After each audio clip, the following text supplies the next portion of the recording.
तो दोस्तों स्वागत है आप सभी का हमारे चैनल की एक और कमाल की वीडियो के अंदर। आज लोकी सीरीज के सीजन 2 का पहला एपिसोड आ चुका है और इसीलिए हम भी इसके एपिसोड 1 के एक्सप्लेनेशन को लेकर आपके सामने आ चुके हैं। तो बिना देरी किए हुए चलिए आइए इस वीडियो में आगे बढ़ते हैं और लोकी सीरीज के सीजन 2 के पहले एपिसोड की स्टोरी को जानते हैं।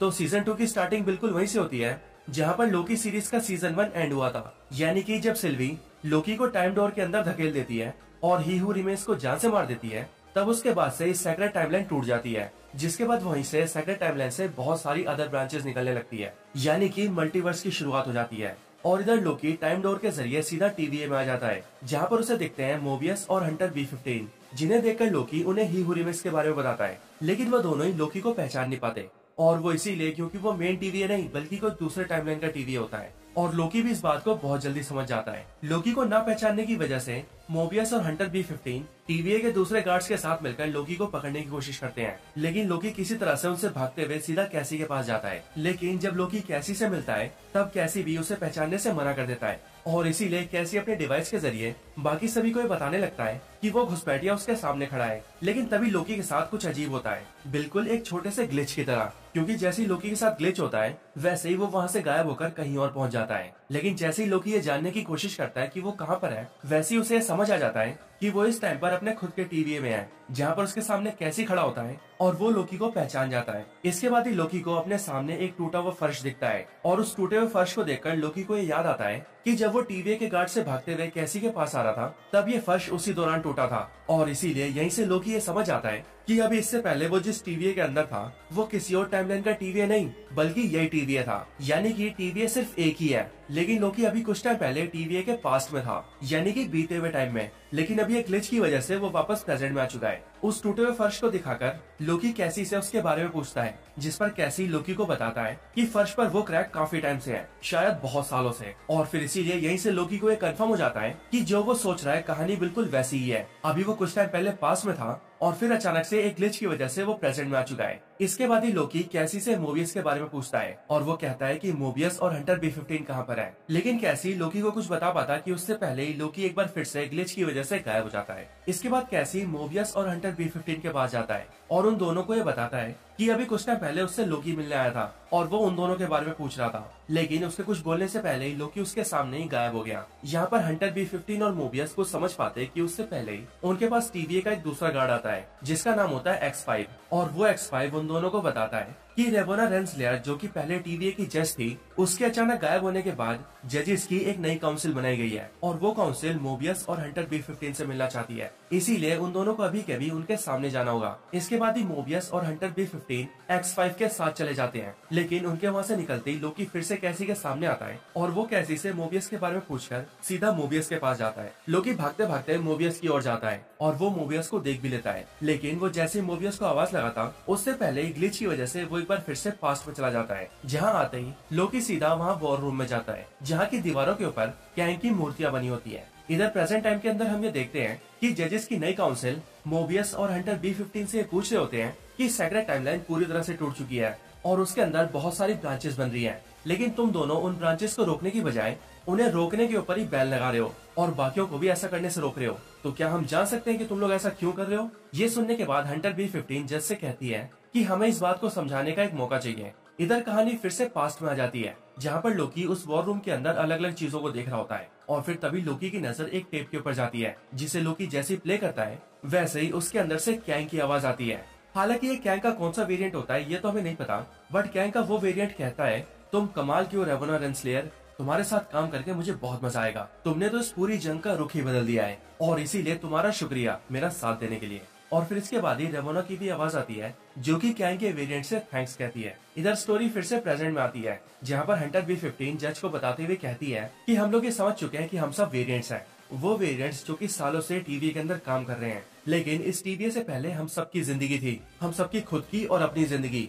और उस जिंदगी में हम सब बहुत खुश थे। इसी के आगे वो लोग ये बात भी करते हैं कि जब वो लोग पहले दूसरी टाइमलाइन के अंदर गए थे तब उन्होंने वहाँ पर एक बार रेवोना रेंसलेयर की भी एक वेरिएंट को देखा था, जिसके बाद हंटर B15 कहती है कि ये बात बिल्कुल सच है, इस TVA से पहले हम सबकी अपनी जिंदगी थी, यहाँ तक कि जज आपकी भी एक जिंदगी थी। इसके बाद हंटर B15 का सपोर्ट करते हुए मोबियस भी ये कहता है कि हम जानते हैं कि ये बातें सुनने में काफी अजीब लग रही होंगी, लेकिन सच यही है कि इस TVA से पहले हम सबकी जिंदगी थी और हम सब यहाँ पर सिर्फ और सिर्फ वेरिएंट्स हैं। इसके बाद ही एक काउंसिल मेंबर हंटर B-15 से कहती है कि हम सभी यहाँ पर सेक्रेट टाइमलाइन यानी कि शाश्वत रेखा की सुरक्षा कर रहे हैं। पर ये सुनते ही B-15 कहती है कि हम उस एक सेक्रेट टाइमलाइन की सुरक्षा नहीं कर रहे, बल्कि उसके अंदर से जितनी दूसरी ब्रांचेस निकली थी हम उन सारी टाइमलाइन्स को बर्बाद कर रहे हैं और इसीलिए उन टाइमलाइन्स के अंदर जितनी सारी जिंदगियां थी हम उन सबको भी मार रहे हैं। इसीलिए हमें ये सब रोकना होगा। इसके आगे हंटर B-15 जज साहिबा से कहती है कि उन्हें इस बात के ऊपर भरोसा करना ही होगा और टीवीए जो कर रहा है उसे रोकना होगा। ये सब सुनकर जज साहिबा हंटर B-15 की बातों पर थोड़ा गौर करती है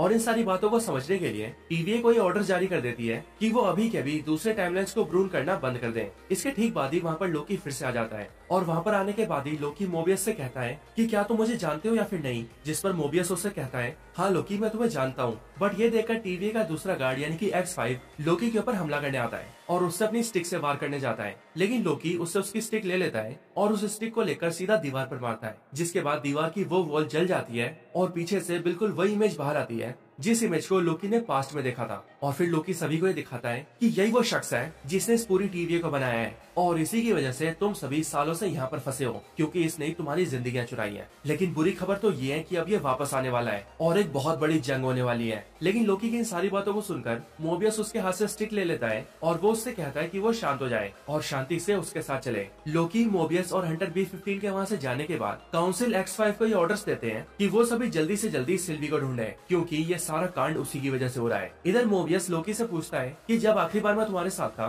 तब हमारे सामने अलायथ नाम का मॉन्स्टर था, लेकिन उसके बाद ही मैं भ्रूण हो गया और सीधा यहाँ पर आ गया। इसीलिए मुझे बताओ लोकी कि वहाँ पर क्या क्या हुआ था। ये सुनते ही लोकी मोबियस को जवाब देता है कि वो अलायथ नाम का मॉन्स्टर कुछ भी नहीं था, वो तो सिर्फ सुरक्षा करने वाले एक कुत्ते जैसा था और वो सुरक्षा कर रहा था ही हुरीमेंस की। वो समय के अंत में एक महल के अंदर बैठा था और वो वहीं से उन सारी चीजों को कंट्रोल कर रहा था। इसके बाद ही मोबियस लोकी से सिल्वी के बारे में पूछता है, जिस पर लोकी उससे कहता है कि शायद वो अभी भी वहीं पर होगी। और फिर इसके आगे लोकी मोबियस को समझाता है कि उन सबको पहले ये लग रहा था कि सेक्रेट टाइमलाइन को आजाद कर देने से सब कुछ ठीक हो जाएगा, लेकिन अब वो ये समझ चुका है कि ऐसा कुछ भी नहीं होने वाला। सेक्रेट टाइमलाइन को आजाद करने की वजह से उसके अंदर से और भी बहुत सारी दूसरी टाइमलाइन्स निकलेंगी, जिसकी वजह से उसके और भी कई सारे रूप सामने आएंगे, उसके भी बहुत सारे वेरिएंट्स और वो भी लाखों की मात्रा में, जिसके बाद एक बहुत बड़ी जंग होगी और हर तरफ सिर्फ खून खराबा होगा और वो सब के सब बहुत जल्द आने वाले हैं। इसके बाद मोबियस लोकी से कहता है कि मैं तुम्हारी सारी बातें समझ रहा हूँ, लेकिन बस मुझे ये समझ नहीं आ रहा कि तुम सीधे गायब होकर वहाँ वॉर रूम में कैसे आ गए। ये सुनते ही लोकी मोबियस से कहता है कि वो टीवीए के पास्ट में था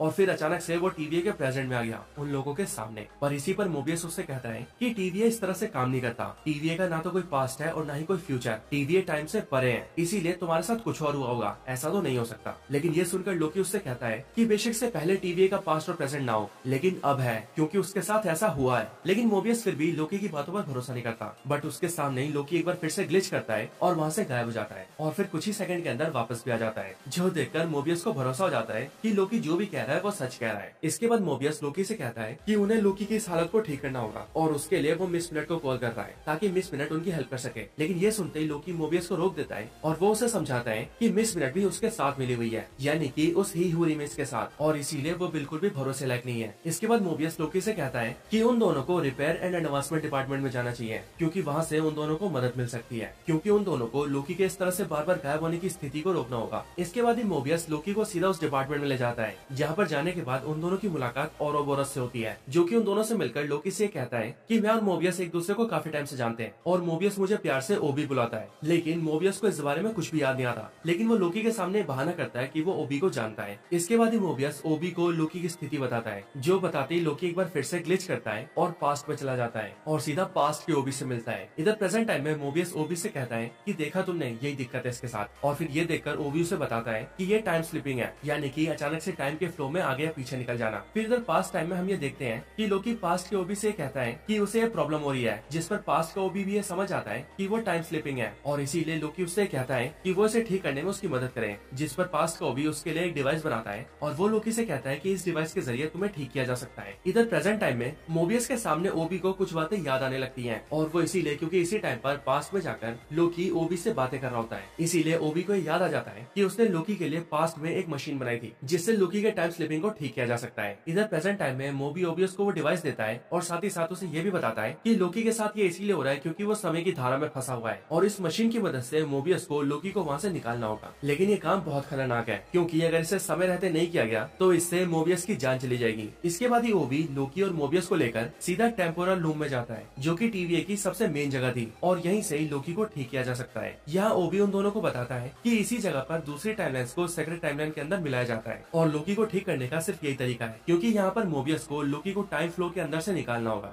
इसके बाद ही ओबी सभी से कहता है कि इस टेम्पोरल लूम के ऊपर बहुत ज्यादा प्रेशर बढ़ चुका है और वो इसीलिए क्योंकि वो देख सकता है कि यहाँ पर अचानक से बहुत सारी टाइमलाइंस बनती जा रही है जिसकी वजह से ये ओवरलोड हो गया है और अगर सब कुछ ऐसी रहा तो ये ब्लास्ट हो जाएगा। लेकिन वो ब्लास्ट को रोकने के लिए इसके दरवाजे बंद कर सकता है जिससे कि उस ब्लास्ट का असर उनके ऊपर ना हो और क्योंकि ब्लास्ट बहुत ही कम टाइम में होने वाला है इसीलिए अब उनके पास बहुत ही कम टाइम रह गया है और इतने कम टाइम के अंदर ही उन्हें लोकी को ठीक करना होगा। इसके बाद ओबी लोकी को भी एक डिवाइस देता है और उससे कहता है कि इस डिवाइस के अंदर जैसी हरी लाइट जले वैसे ही तुम इस डिवाइस को एक्टिवेट कर देना जिसकी वजह से तुम टाइम स्ट्रीम के अंदर वापस आ जाओगे और फिर वहीं से मोबियस तुम्हें खींचकर बाहर निकाल लेगा। और फिर ओबी उन सबसे ये भी कहता है कि इन सबको करने के लिए तुम्हारे पास सिर्फ 5 मिनट है तो जाओ और अपना काम जल्दी से करो। इधर मोबियस और लोकी प्लान कर ही रहे होते हैं कि वो दोनों मिलकर अपना काम कैसे करेंगे कि इतने में लोकी के साथ एक बार फिर से ग्लिच होता है और वो फिर से वहाँ से गायब हो जाता है। लेकिन इस बार वो टीवीए के पास में जाने की बजाय टीवीए के फ्यूचर में चला जाता है। लोकी देखता है कि हर तरफ अफरा तफरी मची हुई है और फ्यूचर टीवीए की हालत कुछ खास अच्छी नहीं है और इसीलिए चीजों को पता लगाने के बारे में लोकी इधर उधर जाने लगता है। इधर ओबी मोबियस को सूट पहनाकर तैयार कर देता है और उसके हाथों में उस डिवाइस को देकर उसे टेम्परल लूम के पास भेज देता है। लेकिन इसके साथ ही लोकी को यह भी याद आता है कि वहाँ से टाइम स्ट्रीम के अंदर जाने के लिए लोकी को टाइम स्टिक की जरूरत पड़ेगी। वो टाइम स्टिक प्रेजेंट टाइम में लोकी के पास होती है लेकिन क्योंकि ग्लिच की वजह से वो फ्यूचर में आ गया था इसीलिए यहाँ पर वो टाइम स्टिक को ढूंढने लगता है और फिर जैसे ही उसे टाइम स्टिक मिलता है वो वैसे ही खुद को भ्रूण कर लेता है और सीधा टाइम स्ट्रीम के अंदर चला जाता है। इधर मोबियस काफी टाइम से लोकी के इंतजार में खड़ा होता है लेकिन क्योंकि वो टेम्परल लूम बहुत ज्यादा ओवरलोड जाता है इसीलिए ओबी मोबियस से कहता है कि वो वापस आ जाए क्योंकि अगर वो अभी वापस नहीं आया तो उसे मजबूरन इस गेट को बंद करना होगा। मोबियस ओबी से थोड़ी देर रुकने के लिए कहता है और वो उससे कहता है कि लोकी आता ही होगा लेकिन ओबी को मजबूरन गेट को क्लोज करना पड़ता है और गेट को क्लोज करने के लिए वो बटन को ऑन कर देता है और वो इसीलिए क्योंकि अगर वो ऐसा नहीं करता तो वहाँ पर होने वाले ब्लास्ट की वजह से पूरा टीवीए और उसके अंदर के सारे लोग मारे जाते। ओबी के बटन दबाते ही गेट क्लोज होने लगता है और इसीलिए वो मोबियस को किसी तरह से वापस आने के लिए कहता है।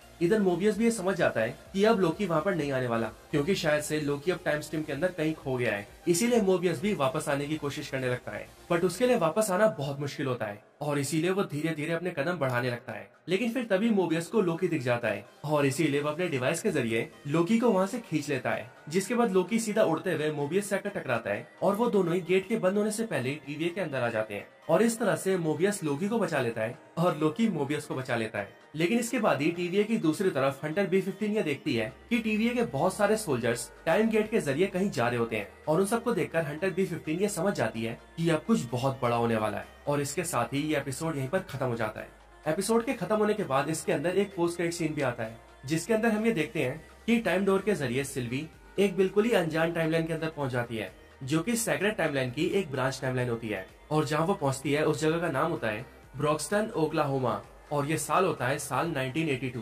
यहाँ पर आने के बाद ही सिल्वी पास के एक मैकडोनल्ड स्टोर में जाती है और वहाँ जाकर कुछ खाने के लिए मांगती है और फिर इसके साथ ही ये पूरा एपिसोड यहीं पर खत्म हो जाता है।